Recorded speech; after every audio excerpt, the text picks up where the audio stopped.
Imagine a young boy in a small Japanese village, mesmerized by the smell of oil and the roar of engines, who would one day build a global empire from nothing but scrap metal, stubbornness, and a dream.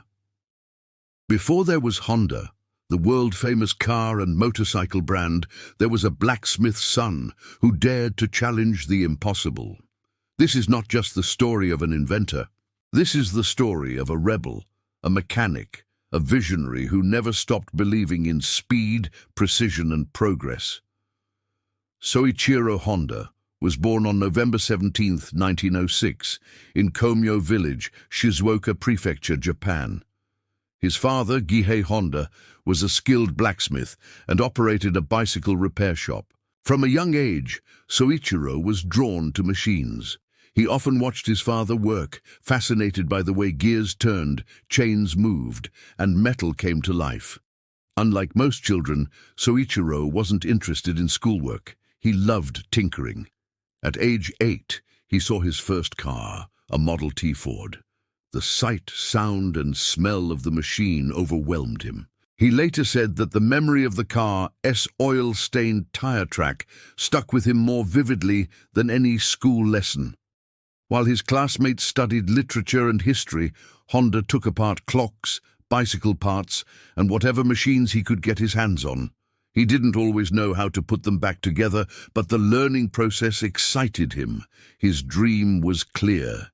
He wanted to work with engines. At age 15, Soichiro left school and traveled to Tokyo to become an apprentice at Art Shokai, an automobile repair shop. There, he worked under Yuzo Sakakibara, a respected mechanic. Soichiro started with cleaning floors and fetching tools, but he quickly proved himself. He absorbed knowledge like a sponge and gradually moved up the ranks. During his 6-year apprenticeship, Honda worked on race cars, a rare opportunity at the time. He even helped build a race car from scratch. His obsession with speed and performance deepened. By the time he was in his early 20s, Honda was already thinking far beyond repair. He wanted to invent. He returned to Hamamatsu and opened his own auto repair shop. Business was good, but Soichiro wasn't content. In 1937, he founded Tokai Seiki, a company that made piston rings. He dreamed of supplying parts to Toyota, which was just beginning its journey in the auto world. However, his first batch of piston rings was rejected. Toyota said they were poor quality. Most would have quit. Not Honda.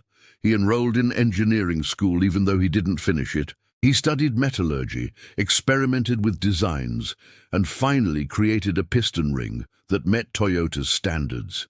Just when his business began to grow, World War II changed everything. In 1944, US bombers destroyed his factory. He rebuilt it. In 1945, a major earthquake leveled it again. Most would have accepted defeat, not Honda. He sold the remains of his company to Toyota and took time off to regroup. Japan was in ruins. The economy was shattered.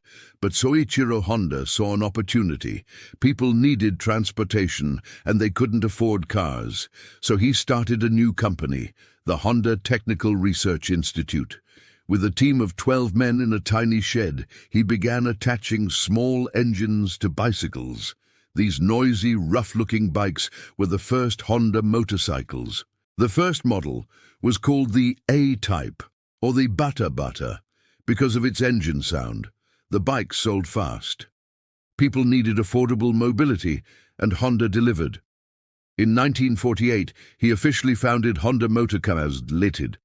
His first real success came with the Honda Cub, a small, lightweight motorcycle. Simple, cheap, and reliable, the Cub became a hit in Japan and soon around the world. But Soichiro Honda wasn't just building motorcycles. He was building a philosophy of innovation, experimentation, and perseverance. He hired engineers who were smarter than him, encouraged them to challenge ideas, and gave them freedom to explore. In 1959, Honda entered the US market. Americans thought Japanese bikes were toys. That changed when the Honda Super Cub arrived. It was clean, easy to ride, and didn't leak oil like many other motorcycles. The slogan, "You meet the nicest people on a Honda," changed public opinion.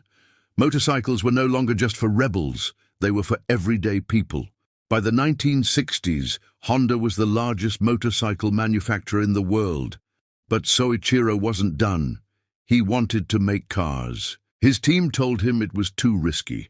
Japan had just begun rebuilding. Competing with Toyota and Nissan seemed foolish. But Honda insisted. He believed in pushing boundaries. In 1963, Honda released its first car, the T360 mini truck, followed by the S500 sports car. While sales were modest at first, the groundwork was laid.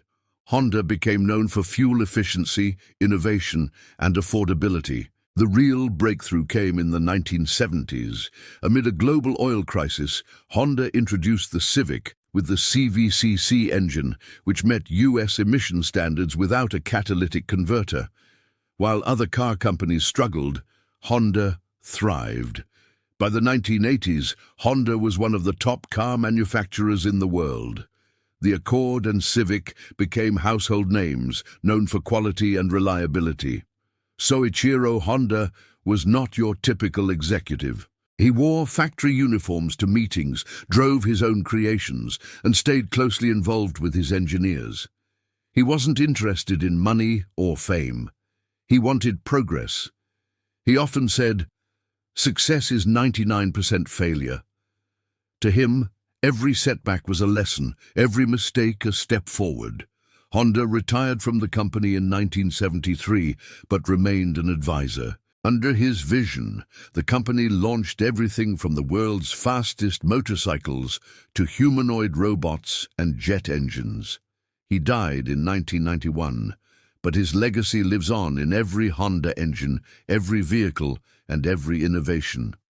Soichiro Honda's story isn't just about engines or factories. It's about believing in yourself when others don't, believing in progress when failure seems easier, and believing that even the smallest idea, if pursued with passion, can move the world.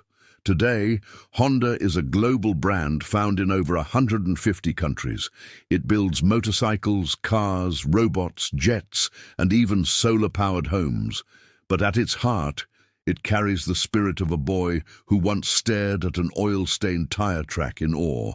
Soichiro Honda dreamed in engines, but his legacy speaks in innovation, determination, and courage. And it all started with a dream and a refusal to quit. If you've enjoyed this journey through history, don't forget to give this video a thumbs up. It really helps the channel grow. And if you want to keep discovering the stories that shaped our world, hit that subscribe button and turn on the notification bell so you never miss a new episode. From ancient empires to forgotten battles, there's so much more to explore together.